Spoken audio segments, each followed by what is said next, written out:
Assalamualaikum warahmatullahi wabarakatuh. Waalaikumsalam warahmatullahi wabarakatuh. Alhamdulillah, Birobbil Alamin, pada siang hari ini kita bisa bertemu lagi bertatap muka dalam mata kuliah Hukum Perdata Islam. Sebelum kita memulai pertemuan perkuliahan pada siang hari ini, terlebih dahulu kita berdoa bersama-sama. Bismillahirrahmanirrahim. Bismillahirrahmanirrahim. Subhanakallahumma Rabbana la ilma lana illa ma 'allamtana innaka antal alimul hakim wa tub alaina innaka antat tawwabur rahim wa taqabbal minna innaka antas samiul alim wa 'allimna min ladunka ilman nafi'a ya dzal jalali wal ikram. Allahumma aftah lana hikmataka wansur alaina rahmataka ya dzal jalali wal ikram. Oke, kita lanjutkan pertemuan kita pada mata kuliah Hukum Perdata Islam sesuai dengan RPS yang sudah kami bagikan, yang bisa saudara-saudara lihat di e-akademik. Pada pertemuan kali ini materi kita adalah Hukum Perdata Islam di Indonesia. Bagi yang mendapatkan tugas untuk presentasi, kami persilakan. Bismillahirrahmanirrahim. Assalamualaikum warahmatullahi wabarakatuh. Saya mewakili dari kelompok yang presentasi hari ini, yakni di materi Hukum Perdata Islam di Indonesia. Hukum Perdata Islam di Indonesia merupakan bagian integral dari sistem hukum nasional yang mengatur hubungan keperdataan antara umat Muslim di Indonesia. Sistem hukum ini berakar pada syariat Islam yang telah beradaptasi dengan kondisi sosial kultural masyarakat Indonesia. Penerapannya mencakup berbagai aspek kehidupan pribadi Muslim, termasuk dari perkawinan, perceraian, waris, wakaf, dan juga transaksi ekonomi syariah. Keberadaan hukum perdata Islam di Indonesia mencerminkan pluralisme hukum yang mana menjadi ciri khas negara ini. Ia berjalan berdampingan dengan hukum adat dan hukum perdata barat, memberikan pilihan hukum bagi warga negara Muslim dalam menyelesaikan perkara keperdataan mereka. Perkembangan hukum perdata Islam di Indonesia terus mengalami dinamika sejalan dengan perubahan sosial dan tuntutan modernitas, namun tetap berupaya mempertahankan esensi nilai-nilai Islam. Poin kedua yakni ruang lingkup pembahasan hukum Islam. Yang pertama yakni di munakahat atau hukum perkawinan Islam. Yang kedua di wirasah atau hukum waris. Yang ketiga di muamalah atau dalam arti khusus jinayah hukum pidana Islam. Yang kelima al-ahkamal sultaniyah yakni hukum tata negara Islam. Yang keenam al-ahkam asiyasiyah yakni hukum politik. Yang ketujuh yakni muhasamah hukum peradilan. Menurut sistematika hukum barat, hukum perdata Islam munakahat, wirasah, dan juga muamalah. Sedangkan menurut hukum publik Islam hanya ada di jinayah, al-ahkam as-sultaniyah, siyasah, dan juga muhasamah. Hukum perdata Islam pengertiannya yakni norma hukum yang berhubungan dengan hukum warga Islam seperti hukum perkawinan, perceraian, kewarisan, wasiat, dan juga perwakafan. Sedangkan untuk pengertian khusus, norma hukum yang mengatur hal-hal yang berkaitan dengan hukum bisnis Islam seperti masalah kebendaan dan hak-hak atas benda, aturan mengenai jual beli, sewa menyewanya, pinjam meminjam, penyarikatan kerja sama bagi hasil, pengalihan hak, dan segala yang berkaitan dengan transaksi. Peraturan yang dirumuskan berdasarkan wahyu Allah dan sunnah Rasul tentang tingkah laku mukallaf dalam hal perdata yang diakui dan diyakini mengikat bagi semua pemeluk agama Islam. Menurut Muhammad Daud Al-Ali, sebagian dari hukum Islam yang telah berlaku secara yuridis formal atau menjadi hukum positif dalam tata hukum di Indonesia yang isinya sebagian dari lingkup muamalah berdasarkan peraturan perundang-undangan. Sejarah berlakunya hukum perdata Islam di Indonesia yakni satu era kerajaan, yaitu hukum Islam dipraktekkan dalam bentuk yang hampir sempurna, mencangkup masalah ibadah, muamalah, ahwal sasiyah, dan kodok. Hukum Islam menjadi sistem hukum yang mandiri sehingga menjadi hukum yang positif di Nusantara. Yang kedua, era kolonial Belanda, yakni Belanda menerapkan politik hukum yang tujuannya menata kehidupan hukum di Indonesia dengan hukum Belanda dengan kebijakan strategiknya. Yang pertama adanya toleransi untuk memberikan ruang bagi perkembangan hukum Islam. Hukum menyangkut agama, jika orang memeluk Islam maka hukum Islam yang berlaku baginya. Upaya intervensi terhadap hukum Islam dengan menghadapkannya pada hukum adat, yakni hukum Islam diterima dan memiliki kekuatan hukum apabila diterima oleh hukum adat. Yang ketiga, era kolonial Jepang, yakni tidak ikut mencampuri masalah adat dan praktik keagamaan untuk mencegah adanya resistensi dan juga perlawanan. Yang keempat, era kemerdekaan memberlakukan hukum lama selama tidak bertentangan dengan Undang-Undang Dasar 1945. Menghilangkan pengaruh teori resepti serta menggantinya dengan teori resepti contrario, yakni hukum adat baru berlaku jika tidak bertentangan dengan hukum Islam. Yang kelima, era Orde Baru, yakni dengan adanya juang keras umat Islam, banyak hukum perdata Islam yang menjadi hukum positif. Di antaranya adalah Undang-Undang Nomor 1 Tahun 1974 tentang perkawinan. Yang kedua, Undang-Undang Nomor 7 Tahun 1989 tentang peradilan agama, Instruksi Presiden Nomor 1 Tahun 1991 tentang pemberlakuan KHI. Yang keenam, yakni era reformasi, yakni bermunculan partai-partai Islam dan tokoh Islam politik sehingga keterwakilan umat Islam bertambah di legislatif maupun eksekutif. Sekian dari saya untuk presentasi hari ini. Apabila ada yang kurang benar mohon dimaafkan, dan juga saya membuka untuk sesi tanya jawab. Silakan untuk saudara-saudara yang ada pertanyaan silakan ditanyakan. Silakan dipersilakan bagi teman-teman yang mau mengajukan pertanyaan ataupun ada yang bisa didiskusikan, silakan. Bagaimana kedudukan hukum perdata Islam di Indonesia sekarang ini? Kedudukan hukum perdata Islam di Indonesia. Baik, saya ingin bertanya, apakah hukum Islam bisa diterapkan secara utuh di Indonesia? Mengenai pertanyaan dari saudara Faris, yakni bagaimana kedudukan hukum perdata Islam di Indonesia. Kedudukan hukum perdata Islam di Indonesia cukup signifikan, terutama dalam konteks hukum keluarga dan warisan. Hukum perdata Islam diakui sebagai salah satu sumber hukum di Indonesia, diatur dalam Undang-Undang Nomor 1 Tahun 1974 tentang perkawinan dan juga Undang-Undang Nomor 7 Tahun tentang peradilan agama. Pengadilan agama memiliki kewenangan untuk mengadili perkara-perkara yang berkaitan dengan hukum perdata Islam, seperti nikah, perceraian, dan warisan bagi umat Islam. Masyarakat Muslim di Indonesia juga sering merujuk pada hukum perdata Islam dalam praktek sehari-hari. Namun, ada perbedaan dalam penerapan hukum ini tergantung pada wilayah dan konteks sosial budaya, sehingga penegakannya dapat bervariasi di berbagai daerah. Untuk pertanyaan yang kedua, yakni apakah hukum Islam dapat dilaksanakan di Indonesia? Hukum Islam dapat dilaksanakan di Indonesia, tetapi dengan batasan-batasan tertentu di Indonesia. Hukum Islam terutama diterapkan dalam konteks hukum keluarga dan warisan bagi umat Muslim melalui pengadilan agama. Ini diatur dalam berbagai undang-undang seperti Undang-Undang Perkawinan dan Peradilan Agama. Namun, penerapan hukum Islam tidak bersifat universal dan harus sejalan dengan hukum nasional. Di beberapa daerah seperti Aceh, hukum Islam diterapkan lebih luas melalui konun atau peraturan daerah yang mengatur berbagai aspek kehidupan masyarakat. Secara keseluruhan, hukum Islam diakui, tetapi pelaksanaannya tergantung pada regulasi dan konteks sosial budaya masing-masing daerah.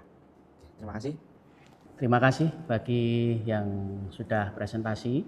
Kita berikan aplaus pada yang presentasi hari ini.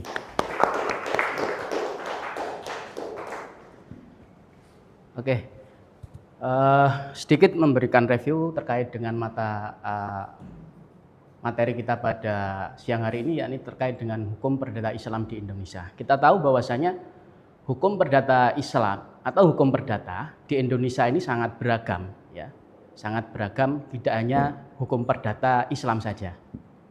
Kalau kita melihat sejarahnya di era Belanda, ya, atau di era kolonial penjajahan, bahwasanya hukum di Indonesia, khususnya hukum perdata ini dibuat untuk masing-masing kelompok yang berbeda-beda. Ada hukum yang diberlakukan bagi kelompok Eropa, ada yang bagi Asia Barat, bagi mereka penduduk Asia yang berada di Indonesia. Kemudian bagi pribumi juga ada hukum yang berlaku sendiri-sendiri. Akan tetapi setelah era kemerdekaan, adanya upaya untuk menyatukan hukum-hukum tersebut. Hukum perdata itu juga kadang-kala bersinggungan dengan hukum publik, begitu juga sebaliknya. Hukum publik itu juga bersinggungan dengan hukum perdata. Maka adanya pembedaan antara hukum perdata dan hukum publik itu adalah pembagian berdasarkan sistematika hukum barat, ya. Pembagian sistematika berdasarkan hukum barat. Ada hukum perdata Islam, ya. Misalnya berkaitan dengan munakahat, kemudian berkaitan dengan waris. Hukum Islam, khususnya hukum perdata Islam di Indonesia ini mengalami pasang surut, ya. Di era awal itu tadi bahwasanya di era kerajaan, belum adanya penjajahan, era kerajaan maupun kesultanan itu hukum perdata atau hukum Islam itu berlaku secara signifikan, ya. Artinya hukum perdata Islam ataupun hukum Islam itu diterapkan di seluruh kerajaan yang ada di Nusantara pada waktu itu. Hampir sempurna penerapannya, mulai dari muamalah, kemudian terkait dengan juga munakahat dan sebagainya. Kemudian pasca era penjajahan, disitulah mulai terjadi yang namanya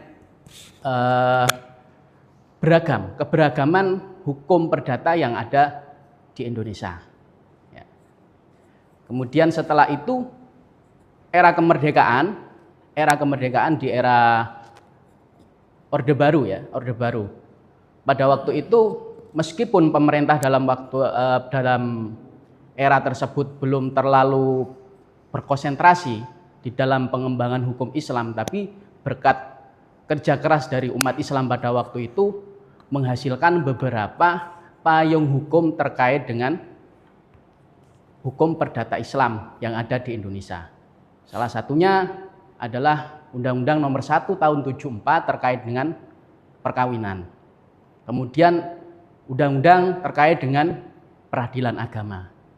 Dan ada lagi Instruksi Presiden Nomor 1 Tahun 91 terkait dengan kompilasi hukum Islam. Nah, kompilasi hukum Islam ini sangat penting bagi hukum materi perdata Islam yang ada di Indonesia. Karena pada waktu itu sebelum adanya KHI, hakim-hakim di pengadilan agama di dalam memutuskan kasus-kasus yang diajukan ke pengadilan agama, ini hukum materinya langsung bersumber kepada kitab-kitab fikih. Kita tahu bahwasanya kitab-kitab fikih itu kan banyak sekali, ya, banyak sekali kitab-kitab fikih yang dijadikan rujukan oleh para hakim. Sehingga ketika memutus suatu perkara, ini terkait masalah yang sama misalnya, diputus oleh hakim yang berbeda, bisa saja putusan ini berbeda karena memang terkadang hakim di dalam memutuskan perkara ini mengambil rujukan yang juga berbeda. Nah, sehingga dilatar belakangi oleh itu perlu adanya yang namanya unifikasi hukum. Ya, sehingga terjadi yang namanya kepastian hukum. Maka tahun 91 itu keluarlah Inpres Nomor 1 Tahun 91 terkait dengan kompilasi hukum Islam yang merupakan hukum materi terkait dengan perdata Islam yang dipakai di pengadilan agama. Ya, jadi itu terkait dengan materi kita pada siang hari ini, yakni hukum perdata Islam. Bagaimana hukum perdata Islam itu kemudian sampai sejarah hukum perdata Islam yang ada di Indonesia. Oke, terkait dengan pembahasan ataupun keterangan yang saya sampaikan, mungkin ada pertanyaan. Silakan bagi yang mau bertanya ataupun ada yang bisa kita diskusikan.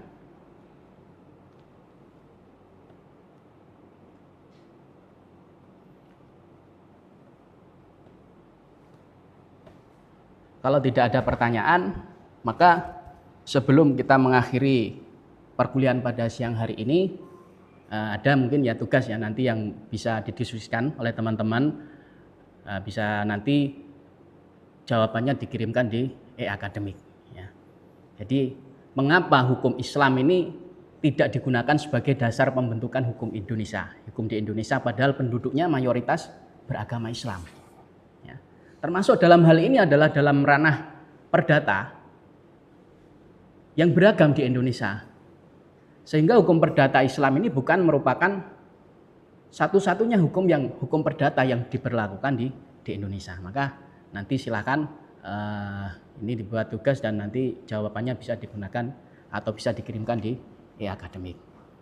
Selanjutnya untuk minggu depan ya, sesuai dengan RPS yang sudah saya bagikan, pembahasan kita adalah terkait dengan hukum perkawinan dalam hukum perdata Islam yang berlaku di Indonesia. Nah, nanti silakan disiapkan bagi yang bertugas untuk menyampaikan materi ataupun presentasi di minggu depan. Saya kira itu cukup pertemuan kita pada siang hari ini. Kita akhiri dengan bacaan hamdalah. Alhamdulillahirabbil alamin. Kurang lebihnya saya mohon maaf. Semoga bermanfaat. Assalamualaikum warahmatullahi wabarakatuh.